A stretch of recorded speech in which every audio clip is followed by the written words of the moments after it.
আসসালামু আলাইকুম। জি বলেন। আপনি জানেন বাংলাদেশে আদমশুমারি শুরু হয়েছে, তো আপনার পরিবারের সদস্য সংখ্যা কয়জন সেটা আমরা গণনা করতে এসেছি। জি বলেন। জি, আপনার নামটা? দিনমজুর। না, মানে আপনার পেশা না, আপনার নাম। আমার নামই দিনমজুর। আপনি কি বিবাহিত? জি। কয় বছর হচ্ছে বিয়ে করেছেন? 1 বছর। আপনার কি বাচ্চা আছে? জি 2 জন। মানে আমি 2 বিয়ে করেছি।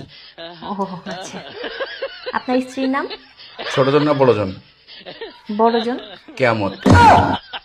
কিয়ামত। আর ছোটজন? তুফান। ও তুফান। আপনার সন্তানের নাম? ছোট জন একটা না বড় জন একটা?